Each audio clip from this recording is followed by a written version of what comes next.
جو لوگ اللہ پر ایمان لائیں، کہیں کہ ہمارا رب اللہ ہے، پھر اس پر جم جائیں، ان پر فرشتوں کا نزول، نہ کوئی غم کرو نہ خوف، خوشیاں مناؤ جنت کی جس کا تم سے وعدہ کیا گیا تھا۔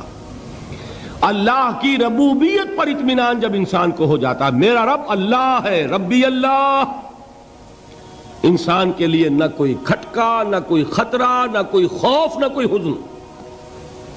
جو کچھ ہو رہا ہے کس کے اذن سے ہو رہا ہے؟ اللہ کے اذن سے۔ اللہ کے اذن کے بغیر پتہ تک نہیں ہلتا۔ یہ کوئی اندھا بہرا مادہ نہیں ہے جس سے مجھے کوئی خوف ہو۔ اندھا بھینسا چلا آ رہا ہو اس سے تو ڈرنے کا ہر انسان کو ڈرنا چاہیے، نہ معلوم کس کو ٹکر مار دے، لیکن نہیں، اس کائنات کو چلانے والا ایک سمیع و بصیر خدا ہے۔ وہ جو میرا دوست ہے، میرا ولی ہے، اللہ ولی الذین آمنوا یخرجہم من الظلمات الی النور، اللہ اہل ایمان کا ولی ہے، ساتھی ہے، پشت پناہ ہے، مددگار ہے، حمایتی ہے۔ بتائیے جسے یقین ہو جائے کہ اللہ میرا مددگار، اللہ میرا محافظ، اللہ میرا پشت پناہ، اللہ میرا حمایتی، اس کے لیے کوئی خوف ہوگا؟ اس سے کوئی ڈر ہوگا؟ میں مثال دیا کرتا ہوں ایک بہت سادہ، پنجاب کے دیہات کی۔ تو بڑا چودھری ہے اور کوئی غریب کسان ہے، اس غریب کسان کے جانوروں کو ہر وقت اندیشہ ہوگا چوری کا، کوئی میری بھینس کھول کر نہ لے جائے، کوئی میرا بیل کھول کر نہ لے جائے۔ لیکن جس کے بارے میں یہ سب کو معلوم ہو کہ وہ جو بڑا چودھری ہے وہ اس کا دوست ہے، اس کی بچیا کو کوئی خوف ہوگا؟ اس کی بھینس پر کوئی ہاتھ ڈالے گا؟ اسے کوئی اندیشہ ہوگا؟ نہیں۔ کیوں؟ کہ وہ بڑا چودھری، بڑا اس کا یہاں کا سردار، جاگیردار، سب کو معلوم ہے وہ میرا دوست ہے، کوئی میرے خلاف اقدام نہیں کر سکتا۔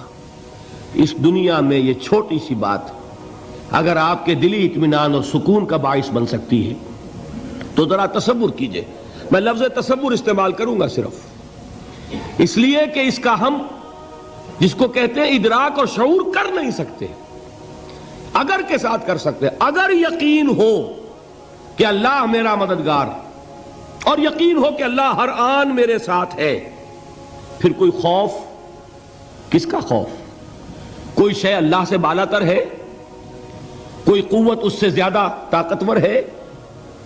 کوئی اس کے ارادے کو بدلنے والا ہے؟ کوئی اس کی مشیت کے آڑے آنے والا ہے؟ یہی بات ہے جو حضور نے فرمائی، یہ ایمان کا حاصل ہے لب لباب،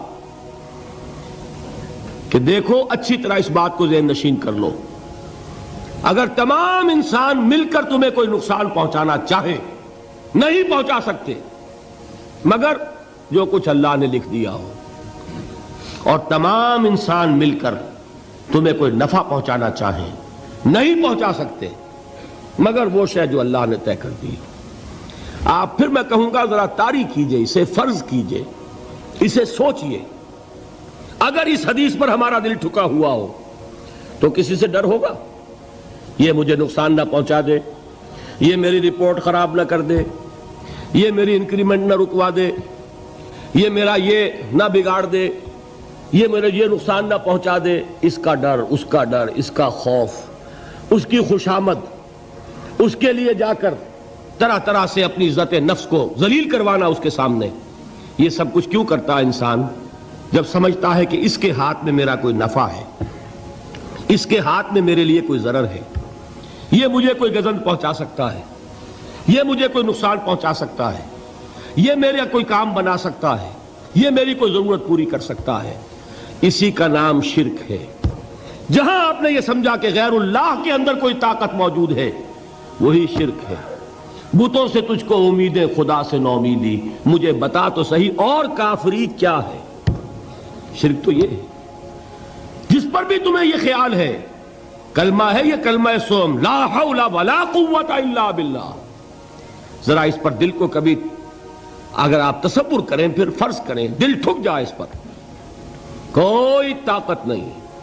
یہی بات تھی جو شیخ عبد القادر جیلانی رحمۃ اللہ علیہ نے اپنی وصیت میں اپنے بچے سے کہی. 11ویں دینے والے ہیں، لیکن حضرت شیخ عبد القادر جیلانی کی وصیت اور تعلیمات کو کتنے لوگ ہیں کہ جانتے ہوں؟ یہ جن مقامات تک پہنچے ہیں وہ کس چیز کی بدولت پہنچے ہیں؟ انہوں نے جو پیغام دیا وہ کیا تھا؟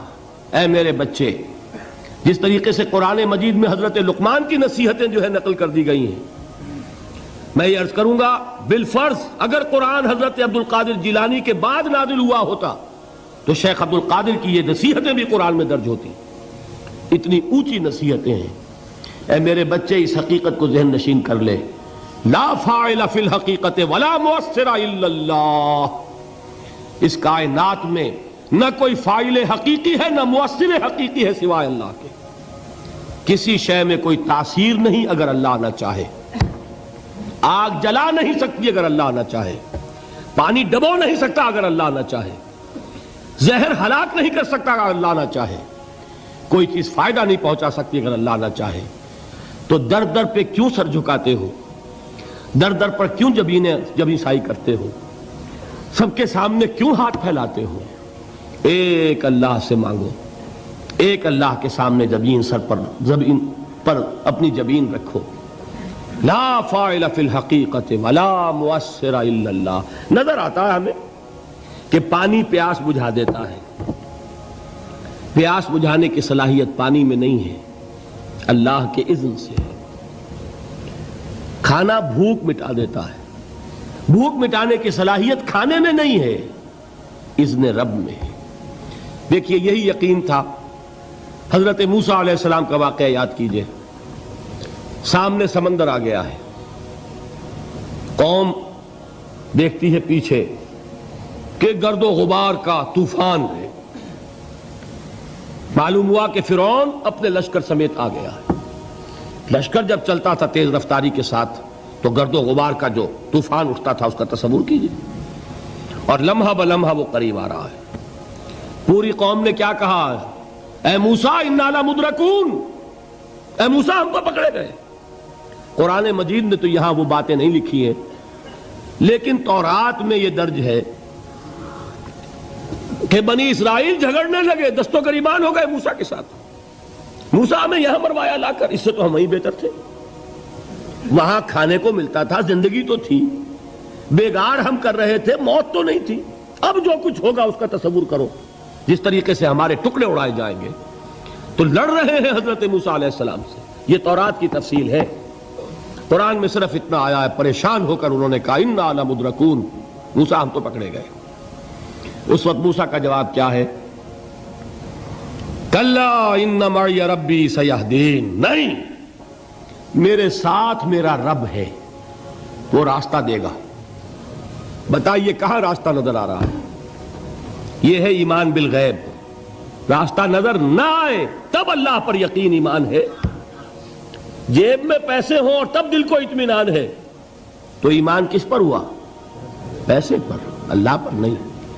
جب وسائل و ذرائع نہ ہوں اور پھر یقین ہو کہ اللہ مسبب الاسباب ہے، وہ اسباب کا پابند نہیں ہے، وہ اسباب کا محتاج نہیں ہے، اسباب اس کے محتاج ہیں. اگر یہ یقین ہے تو اللہ پر ایمان ہے.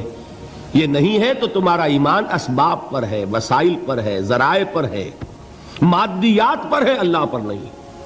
اس وقت کہاں راستہ تھا؟ کوئی راستہ تھا؟ سمندر ہے اور ادھر سے لشکر آ گیا ہے. کلا ان معی ربی سیہدین. اب دیکھیے ایمان کہہ دینا آسان ہے، ہوا معکم اینما کنتم، جہاں کہیں بھی تم ہوتے ہو اللہ تمہارے ساتھ ہوتا ہے. لیکن اس کا یقین قائم ہو جائے تو زمین و آسمان کا فرق واقع ہو جائے.